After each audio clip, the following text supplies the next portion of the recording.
Amém, aleluia, louvado seja Deus, a paz do Senhor Jesus a todos os irmãos e a igreja do Senhor. Amém, a paz do Senhor, amém, a paz do Senhor. Amém, a paz do Senhor. A paz do Senhor Jesus, irmãos. Estava conversando aqui com a varoa e ela trazia a meditação no livro de 1 Pedro, a partir do capítulo 13, que tem como título Exortação à Santidade. Uma palavra tremenda, irmãos. Como toda a Escritura, né? Sempre falamos isso, porque verdadeiramente a Escritura nos deixa perplexos, com tamanha grandeza, com tamanha precisão, como um bisturi que vai diretamente no ponto certo. Ela corta a nossa carne, ela corta até sangrar as nossas opiniões e a nossa conjectura carnal, humana. Ela vai nos esclarecendo tudo aquilo que antes estava em oculto, como os irmãos estavam trazendo da parte do Senhor, sobre a obediência, sobre os olhos do Senhor que estão sobre os justos. O ouvido do Senhor está atento ao clamor daqueles que adentraram no caminho da justiça operada pelo próprio Cristo, que se achegam ao Senhor através do excelente conhecimento de Cristo, a qual grande é a batalha para que não venhamos a chegar nesse conhecimento. No Salmos aqui 32, no último versículo 11, vai dizer: alegrai-vos no Senhor e regozijai-vos, vós, os justos. Cantai alegremente, todos vós que sois retos de coração. Afinal, a alegria, o gozo verdadeiro são frutos do Espírito também, e não convém, não há como aquele que não está enxertado na videira produzir esses frutos, produzir a alegria, o gozo, o cantar de um coração que começa a enxergar a Cristo. O alegrar de um coração que está dando os seus passos em direção a Cristo. No Salmo 33, na sequência, vai fortalecer o entendimento, dizendo: regozijai-vos no Senhor, vós justos, pois aos retos convém o louvor. Como estudamos hoje na parte da manhã, somos um tabernáculo vivo, e para prestarmos esse louvor vivo, esse culto ao Senhor, é necessário estarmos exortados à santidade. Em 1 Pedro, a partir do versículo 13, vai dizer: portanto, cingindo os lombos do vosso entendimento, sede sóbrios e esperai inteiramente na graça que se ofereceu na revelação de Jesus Cristo. Quando a palavra ela diz cingir os lombos, estávamos vendo aqui antes do iniciar do culto, cingir naquela época eram referente às roupas largas dos homens, a qual eles precisavam amarrar a barra das calças e das mangas para poder ter velocidade, para poderem correr, para poderem ser ágeis. E assim o Senhor nos exorta a cingir os lombos do nosso entendimento para que possamos ser fervorosos, irmãos.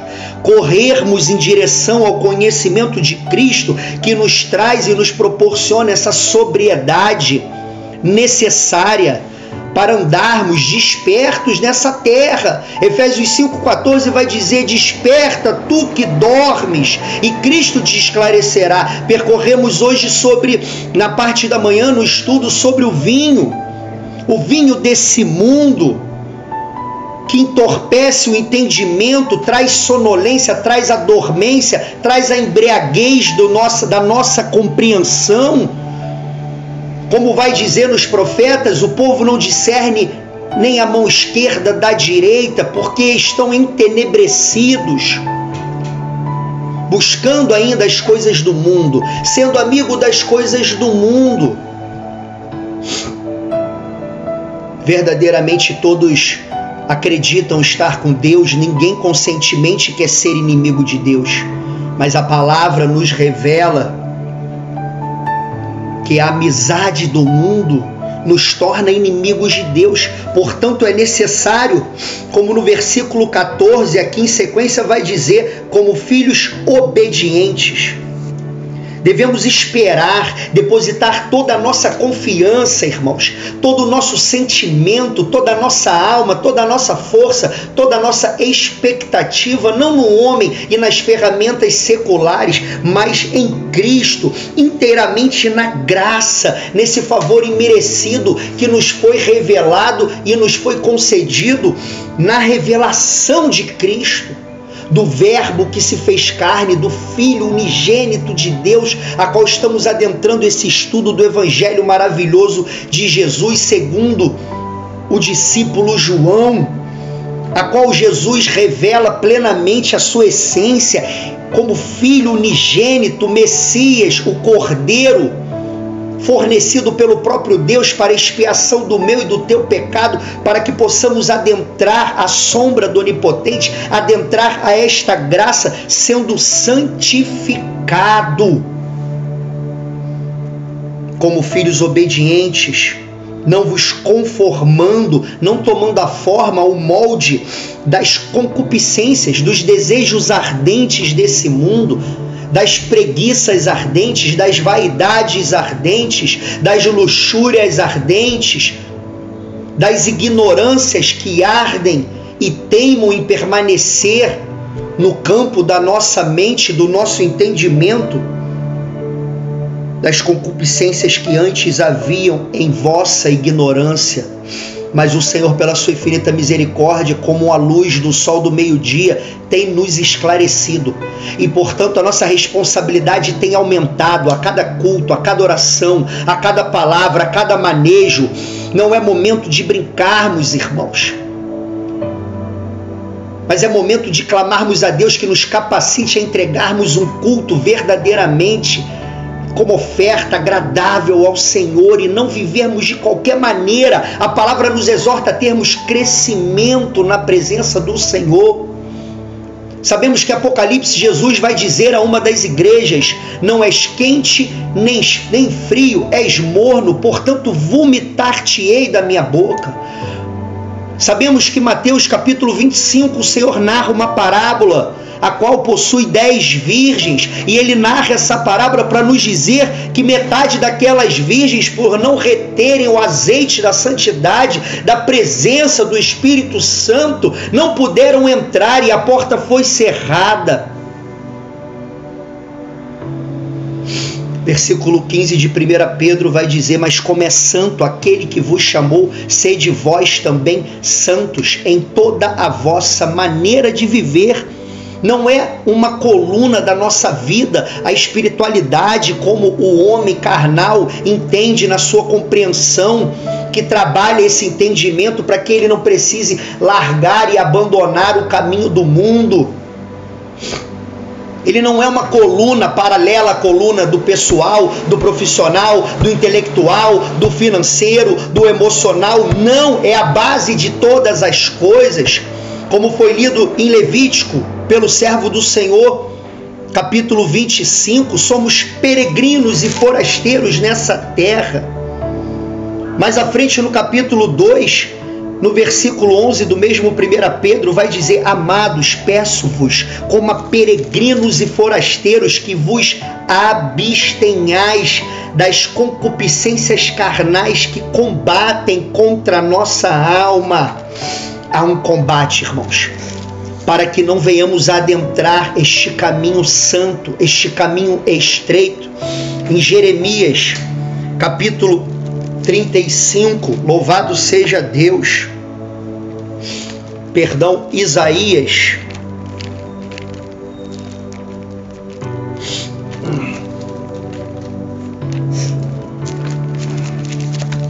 louvado seja Jesus. Isaías 35 vai dizer: fortalecei, a partir do 3, as mãos fracas, fortalecei e firmai os joelhos trementes, dizei aos turbados de coração: sede forte, Não temais, eis que o vosso Deus virá com vingança, com recompensa de Deus. Ele virá e vos salvará. Então os olhos dos cegos serão abertos e os ouvidos dos surdos se abrirão. Então os coxos saltarão como servos e a língua dos mudos cantará, porque as águas arrebentarão no deserto e ribeiros no ermo. É isso que faz a palavra viva do nosso Senhor Jesus. Onde passa, ela vivifica, ela traz vida àqueles que estão mortos. Quando o Espírito é soprado, as juntas e medulas precisam se reagrupar e aqueles esqueletos sequíssimos tornam-se em carne e em seres viventes, porque Ele é a verdade, Ele é o caminho, Ele é a ressurreição, Ele é o pão que nos alimenta e tem nos alimentado e tem nos sustentado contra esta batalha, contra Satanás, o mundo e a nossa carne. E a terra seca se tornará em lagos, e a terra sedenta em mananciais de águas. E nas habitações em que jaziam os chacais, haverá erva com canas e juncos. E ali haverá uma estrada, um caminho, que se chamará o caminho santo. O caminho santo. Santo, santo és tu, Senhor. Não há comunhão com julgo desigual, que concorde a Belial com Cristo. Vai dizer em 1 Coríntios, como vimos, 2 Coríntios, se não me recordo bem. Que comunhão há a luz com as trevas? Que comunhão há o fiel com o infiel? Que comunhão há o injusto com o justo? Portanto, apartai-vos do meio deles, para que o Senhor possa verdadeiramente nos fazer filhos e nos chamar de meu povo, e nós possamos chamá-lo de meu Deus. Ali chamará um caminho santo. O imundo, o não separado, não passará por ele, mas será para aqueles, os caminhantes. Louvado seja Deus, até mesmo os loucos não errarão. Ali não haverá leão nem animal feroz subirá a ele, nem se achará nele. Porém, os remidos andarão por ele, os santificados, os purificados. Segundo o próprio dicionário, santificar é separar, é estar separado, reservado para aquele que lhe chamou para esta obra santificadora. Como lemos em Paulo, no capítulo 3 de Filipenses, vai dizer que mesmo tendo toda a honra e a glória deste mundo, hebreus de hebreus, da tribo de Benjamim, segundo a lei era um fariseu irrepreensível, mas ele teve todas aquelas questões, todo aquele orgulho, aqueles aplausos, aquela fama, aqueles sorrisos do mundo como perda, para que pudesse achar a Cristo, para que pudesse estar neste caminho santo, a qual o imundo não passará. Do hebraico kadash significa cortar, santificar é cortar. Precisamos ser podados como árvores, irmãos, crescendo na presença do Senhor, podados, para que possamos crescer verdadeiramente e não recebermos uma palavra de condenação como aquela figueira infrutífera, porque sabemos que todo ramo que não dá fruto é cortado.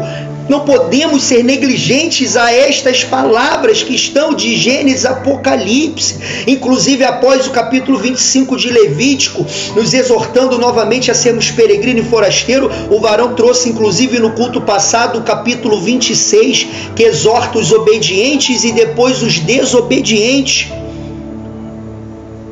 A parte dos obedientes é meia página, a dos desobedientes são 2 páginas, irmãos. E isso não é por acaso, mas como é santo aquele que vos chamou, sede vós também santos em toda a vossa maneira de viver. Porque está escrito, sede santos, porque eu sou santo. E se invocais por Pai aquele que sem acepção de pessoas julga segundo a obra de cada um, andai em temor durante o tempo da vossa peregrinação, não atentando às coisas que são terrenas, mas as que são eternas.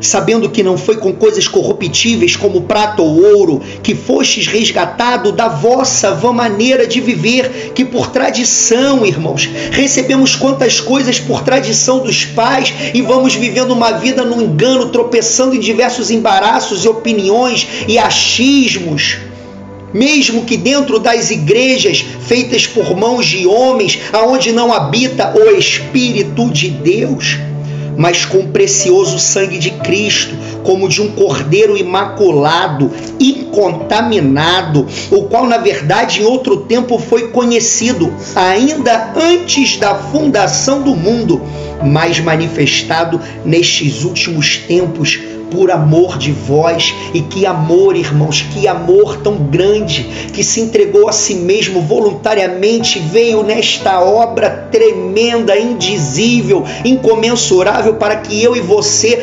pudéssemos sofrer a ação da santificação do seu Espírito, essa ação regeneradora que entra em nós e não tem como não nos trazer transformação.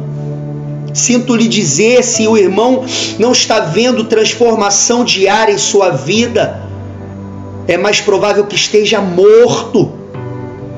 Como está a sua vida de oração? Como está a sua vida de consagração? Como está a sua vida de galgar o conhecimento de Cristo? Nem que seja um versículo por dia, é necessário alimentar-se da palavra viva para que não venhamos a ter uma anemia espiritual e estejamos vivendo sobre aparelhos. Mas o Espírito vem nos vivificar, irmãos, com esta palavra. Louvado seja Deus, e por ele credes em Deus que o ressuscitou dentre os mortos e lhe deu glória, para que a vossa fé e esperança estivessem em Deus, purificando as vossas almas pelo Espírito, na obediência à verdade, para o amor fraternal não fingido. Amai-vos ardentemente uns aos outros com coração puro, sendo de novo gerados, não de semente corruptível, mas da incorruptível, pela palavra de Deus, viva e que permanece para sempre. Louvado seja Deus. Eu agradeço a rica oportunidade em nome de Jesus. Aleluia.